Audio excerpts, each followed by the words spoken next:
Hey, Bertram, what's your favorite kind of bottled water? Huh? Mine's Arrowhead. Ooh, a piece of candy. Ooh, a piece of candy. Ooh, a piece of candy. Ooh, a piece of candy. Ooh, a piece of candy. Ooh, a piece of candy. Ooh, a piece of candy. Ooh, a piece of candy. Okay, Brian, next time let's remember this right away because he's done this twice. These are all the Lost Family Guy villains. Starting with the episode, And Then There Were Fewer. Pretty much everyone in Quahog receives a suspicious invite to an upscale mansion. They assume it's going to be a dinner honoring them or something. The hell are you guys doing here? Well, we got an invitation to a dinner in my honor. I assumed it was for all those arrests I made last month. Well, that's weird. My invitation said it was in my honor. Quagmire's girlfriend is shot almost right away. After that, everything descends into mayhem.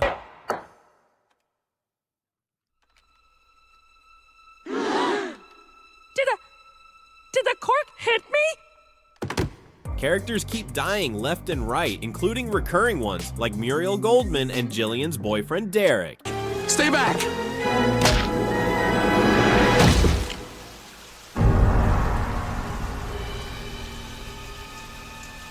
Everyone believes Tom Tucker is responsible for everything. You guys?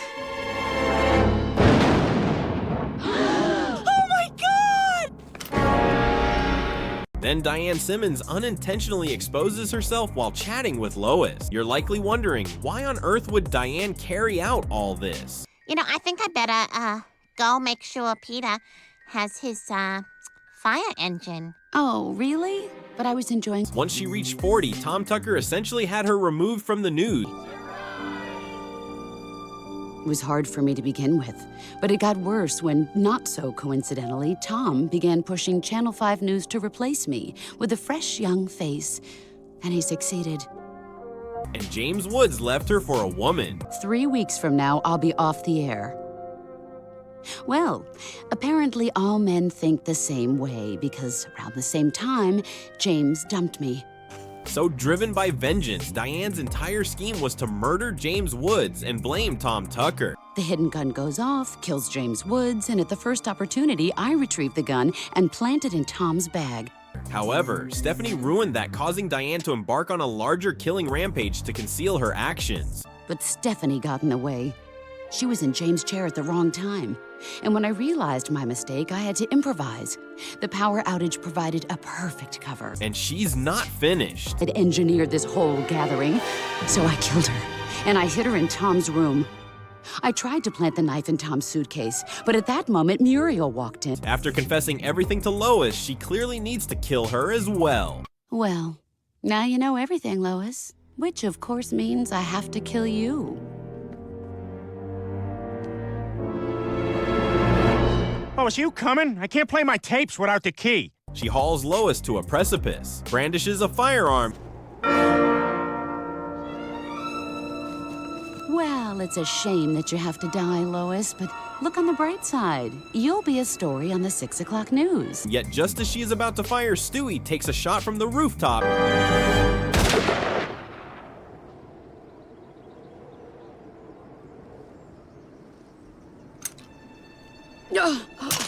And delivers arguably the most hilarious line ever in the whole series.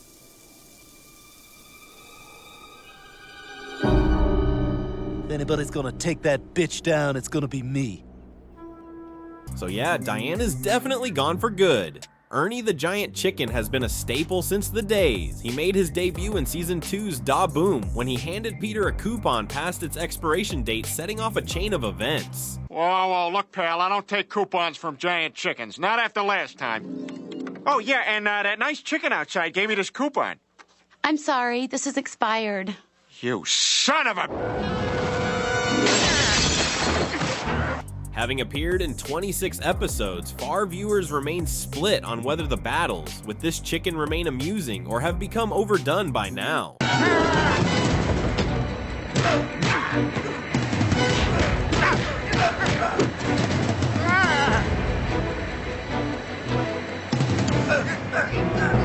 Peter and Ernie have definitely experienced their share of conflicts. A prime example appears in Season 5's No Chris Left Behind.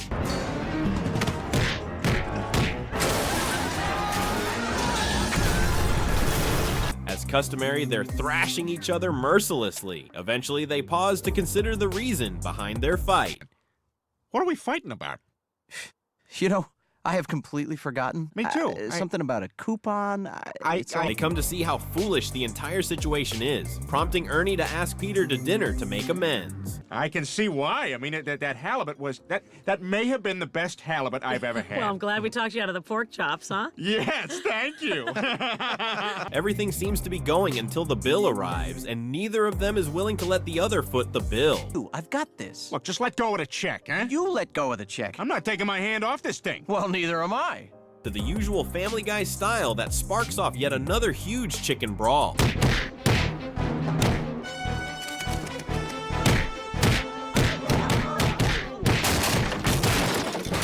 Despite all this time and every clash, Ernie is still going strong. In The Chicken or the Meg, it turns out Ernie has a son called Nugget, who immediately falls deeply in love with Meg. I really like you too. And I'm sorry for that fart you're gonna smell. I knew you wouldn't hear it, but I didn't think it was gonna be as bad as it was. I actually did hear it, and I think I might be falling in love with you. Peter isn't too happy about it. Who's your fine feathered friend? Dad, this is my boyfriend Nugget. His father is the giant chicken. That's it, young lady. No peacock for a month. No peacock? But where will I watch the Croods? That's not my problem. At first, Meg is excited to escape with Nugget and be part of his family. Quick. Dad, I told you. Nugget and his family treat me better than you guys ever did. And I won't be coming home. Dad? It's an Iron Man house. Okay, you know what? I think we need to regroup here. We're sorry to have bothered you. She soon understands that Ernie is just as problematic as her own father. He just has his own way of doing things. Yeah, the wrong way. Honey? No, she knows. That's why she left. No, I left because I love your son, not because I hate my dad. Meg, either you hate your dad or you leave this house. The fact is, Ernie refuses to strike a girl, so Meg simply severs his head and leaves. Wait, I can't hit you. You're a girl. Huh.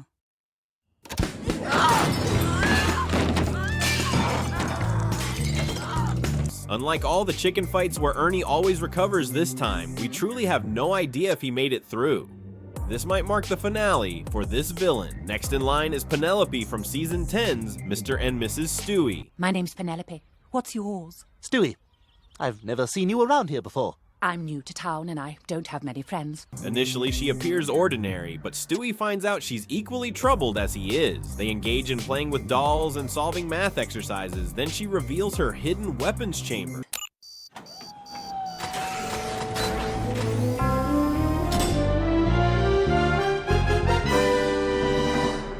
The situation becomes grim when it turns out Penelope genuinely carries out her schemes, unlike Stewie, who just boasts. My word, Penelope, you and I seem to have quite a lot in common. Do you actually use these? Only when fear, spite, jealousy, and revenge demand. She actually murdered her mother, a feat Stewie has attempted over 23 seasons without success. No, she died. She was taking a tub and somebody came in and cut her head off. Wait a moment. Did you kill her? Well, I held the knife. Stewie becomes deeply infatuated with Penelope, who exploits his feelings to coerce him into committing acts. I've never said this to anyone before, but I feel like I may have finally found, in you, my one true soulmate. They detonate Mort Gold.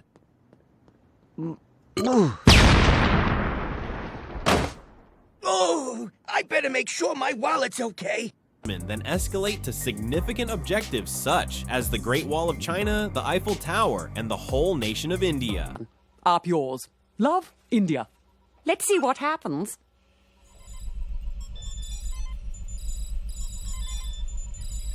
They did not need much. Brian realizes the situation, cautions Stewie that he's being manipulated and things are bound to go wrong. Look, in the past you've done terrible things, but it's always been about the pursuit of your greater goal of world domination. But this girl, she just creates chaos for the sake of chaos. Stewie relays Brian's warning to Penelope, who becomes angry. You know, Penelope, maybe we don't have to kill someone every day. There are other things to do. Like what? I don't know. You know what, forget it. I think Brian just got in my head a bit, that's all. She urges Stewie to eliminate Brian so they can remain together indefinitely. Do you love me? More than anything. Then swear on that love that you'll do what I ask. Just name it. Kill him. However, when Stewie hesitates, Penelope opts to kill Brian on her own. Brian attempts to defend himself, is unsuccessful. Can't let you do this! Stewie, she's 1 year old. I think I can handle this myself.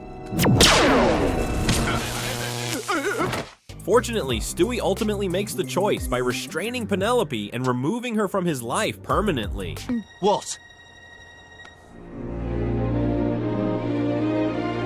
However, she escaped, so perhaps she will return at some point. At the moment, she remains another forgotten Family Guy antagonist. I'm gonna tell my friends I banged her.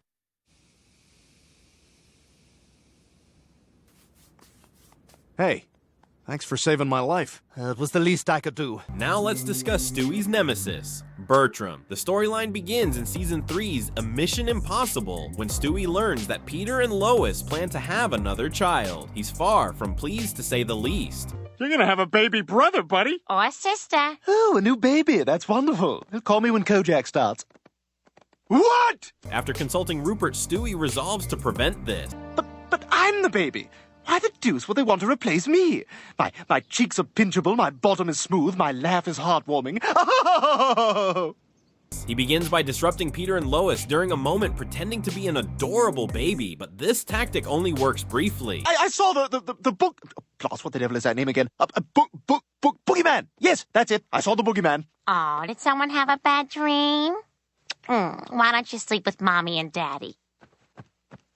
Peter, for God's sake, Stewie's right here. So Stewie resorts to drastic actions. He heads to his hidden lab, reduces himself to a microscopic scale, and infiltrates Peter's body to eliminate all his sperm.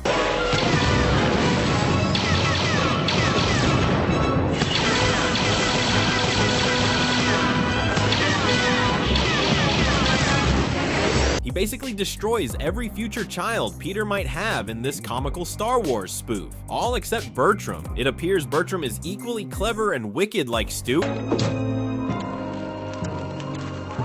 You came unarmed? As we agreed. Admirable. But foolish! It's going to be a shame to destroy such a worthy adversary. My thoughts exactly. They're alike that during their battle, Stewie begins to consider accepting him as a little brother. Ultimately, Stewie lets him live. A big error. You know, perhaps I've been looking at this the wrong way. I dare say I should embrace the idea of having a little brother. After all, it's obvious we'd make quite a formidable team.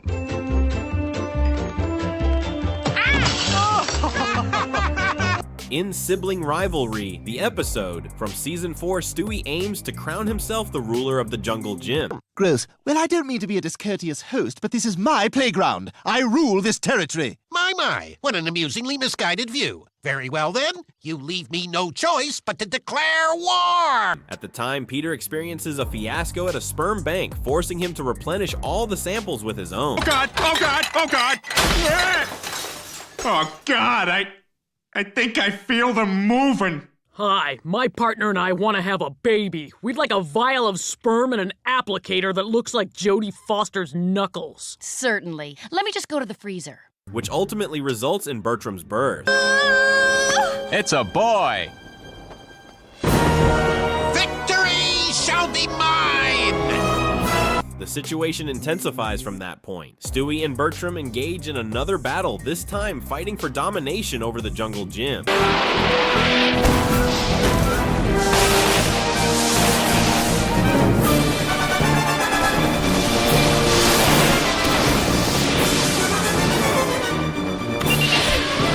It begins with air assaults, results in several kids getting hurt. To top it all off, Bertram then passes chickenpox to Stewie. Oh, thank you, darling. What is this, makeup? Why are you wearing makeup? Chickenpox! Damn you, Bertram! I thought we called no biological warfare! When Bertram resorts to tactics, nothing is guaranteed. Stewie executes this Vietnam-inspired sabotage, regains complete control over Bertram.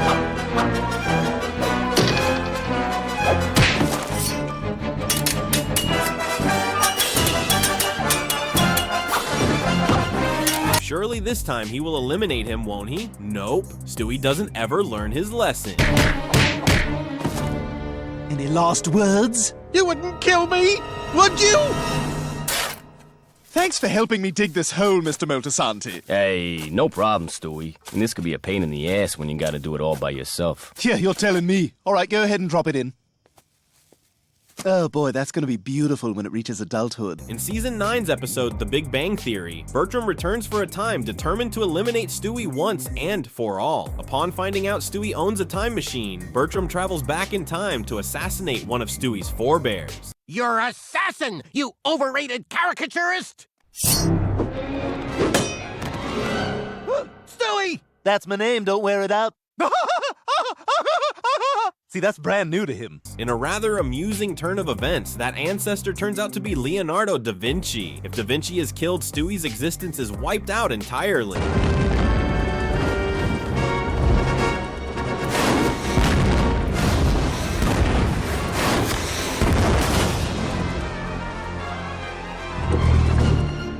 What Bertram is unaware of is that Stewie was the creator of the universe, meaning that removing Stewie's forebear would erase the universe's existence entirely.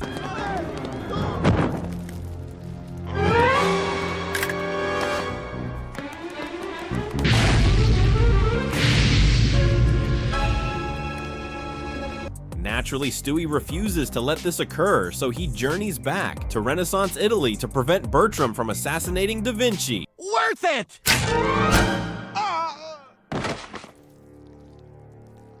You fool!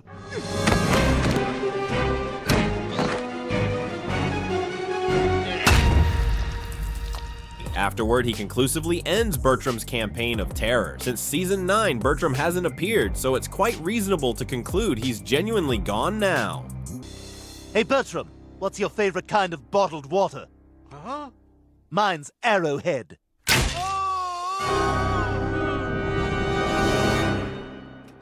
Wow, that was dramatic. Proceeding forward, the following antagonist is James Woods. He initially appears in Season 4's Peter's Got Woods during the attempt to rename James Woods High School to Martin Luther King High.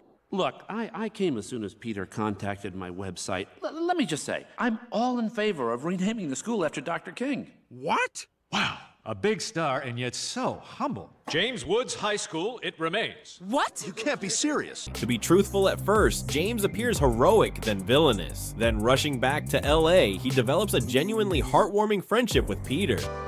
Man, what a great launch, Lois. Thank you so much for having me over. Well, it's not often we get to meet celebrities. Yeah. There's a montage culminating humorously with James Woods claiming Brian's position at the foot of the bed. I thought maybe we could be friends again. Huh? What do you say, huh? I kind of miss sleeping at the foot of your bed. I don't think so. Oh, come on. Can't we just go back? I tried to tell you. This is my spot now, Brian. Oh, I see. However, the friendship quickly deteriorates when Peter goes drinking with Brian. They return to discover James Woods extremely angry. He erupts at both of them in a fit of jealousy. I don't know, Peter. I had this crazy idea that you and I were supposed to have dinner tonight. But I guess you had other plans, huh? Well, you know, Brian and I were just at the clan. Oh, that's fun. That sounds like you had a fun time. And where would I fit in with the fun time, huh? Where does James Woods fit into the fun? You fucker. Cornered Peter devises a scheme. He scatters small candies throughout the house, creating a trail to a trap box. Ooh, a piece of candy. Ooh, a piece of candy. Ooh, a piece of candy. Ooh, a piece of candy. Ooh, a piece of candy. Ooh, a piece of candy. Ooh, a piece of candy. Ooh, a piece of candy. That results in James Woods being sent off on a cargo ship. He returns in a darker fashion in Season 6 by snatching Peter's wallet and facing him down at a Chinese restaurant. Oh my God, it's you! James Woods! Hello, Peter. I've been expecting you. However, that's the beginning. James Woods actually takes over Peter's whole identity and drives him out of his own home. This is my house. No, this house belongs to Peter Griffin, and that's me. Driver's license, social security card, passport, title to the house. This puts me in a tough spot. Joe, you can't possibly believe this. After James assumes Peter's life, the situation becomes harsh. He binds Brian in the backyard, takes Peter's place in every wedding picture. So humiliating. For God's sake, I went to Brown and he's got me out here tied to a post like some kind. What the hell? This rope was a lot longer and now it's somehow gotten shorter. Most disturbingly, instructs Meg on how to vomit for weight loss. Now close your eyes, Meg, and let Mr. Pukey help you out. Whoa! When did Reese Witherspoon get here? However, as usual, Peter discovers a method to defeat him, this occasion by assuming James Woods' identity and appearing on David Letterman to reveal his new movie. It functions flawlessly. Hilarious new movie coming out on HBO next month. It's all about 9/11. The movie's called September 11th, 2000 Fun. No! No! No! No! No! James Woods' residence in LA is set on fire away, and he seeks retaliation against Peter. You're in a lot of trouble, Griffin, you motherfucker!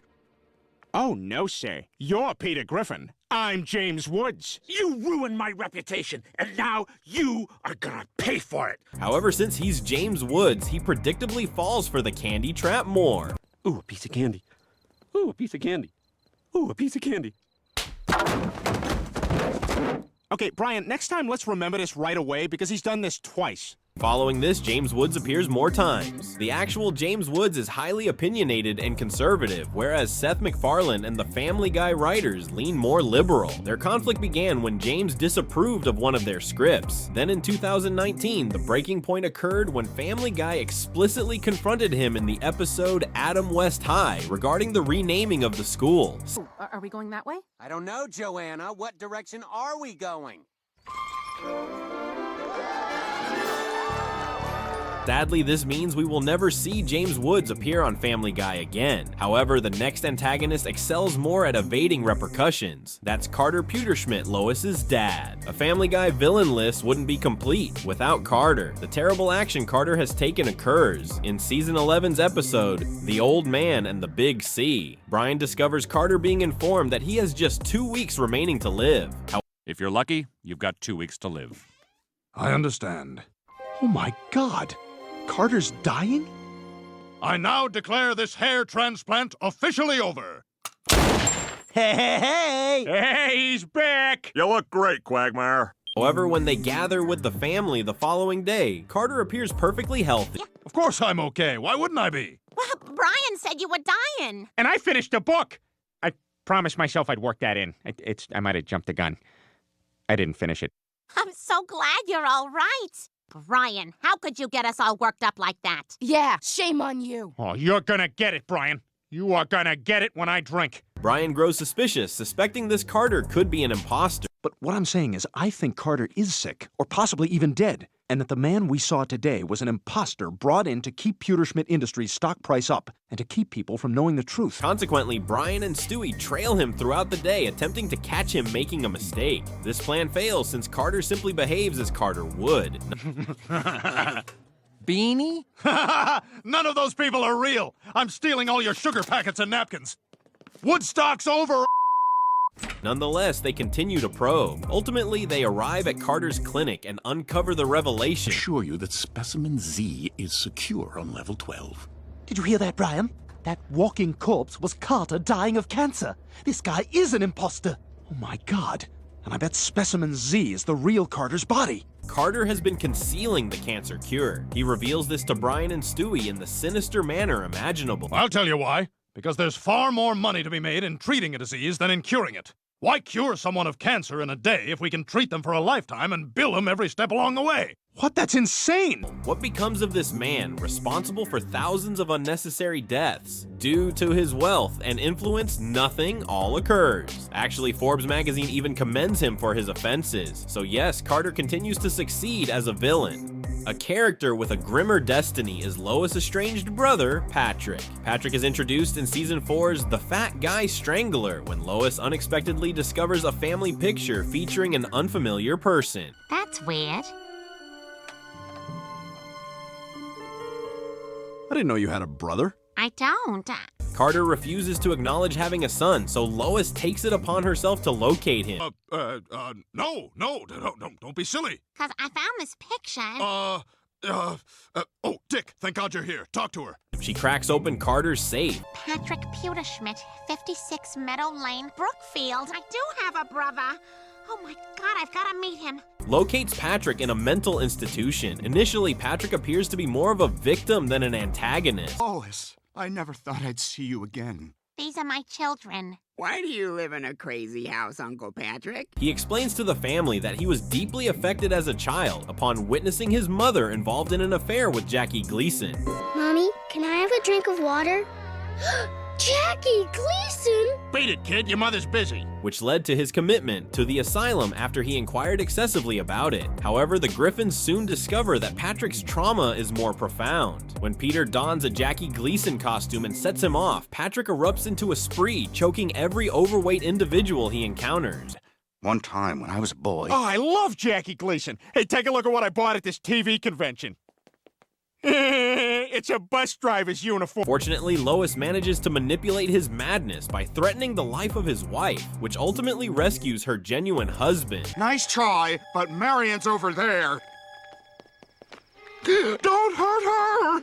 However, this isn't the appearance of Patrick. In Season 10, he is discharged from the asylum to assist in cracking a string of murders targeting children. You said the first victim was wearing a baseball cap. The second one is blonde. The killer wasn't trying to murder this kid. He was trying to murder Chris.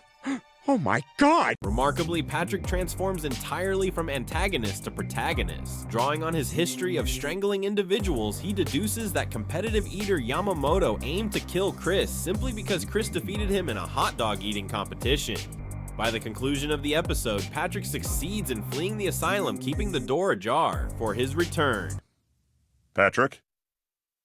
Where did he go? He was just right here. What happened? The last Family Guy antagonist is evil Stewie from Season 9's episode, The Hand That Rocks the Wheelchair. Stewie notices he's become soft and lost his sharpness, so he invents a device to harness the force he possessed in the early seasons. Oh, geez, you scared me. Hey, what happened to your clothes? Hey, what are you doing? However, it backfires badly. The device breaks down, keeping the Stewie unchanged, but producing a brand new Stewie consisting solely of his evil traits. What the hell is your problem? Me? What did I do? You're the one going all Michael Hutchins over here. You just stay away from me, you psychopath! Sadly, Brian encounters this Stewie directly. Evil Stewie, come with me. We're going to run a few tests on... Ah!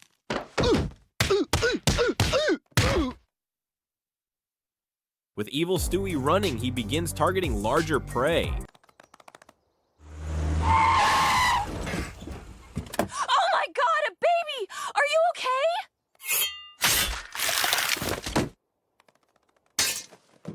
However, the genuine Stewie realizes he must put an end to his counterpart. He binds Brian with a rope, employs him as lure to attract evil Stewie into a confrontation. Well, you know, you're doing me a favor. I've had enough. I can't live with that stupid family anymore. Do me a favor and end it all for me, will you?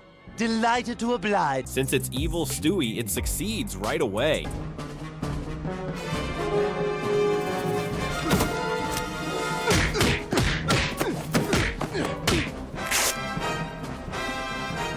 Following an exchange fight, both Stewies have removed their layers and appear almost indistinguishable.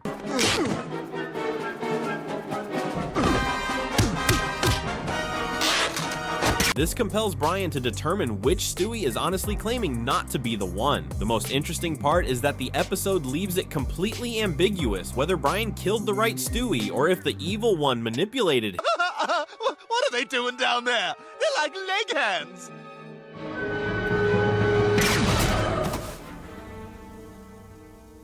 But since Stewie's been less evil since then, we probably won't see evil Stewie again, and that's what happened to every villain in Family Guy.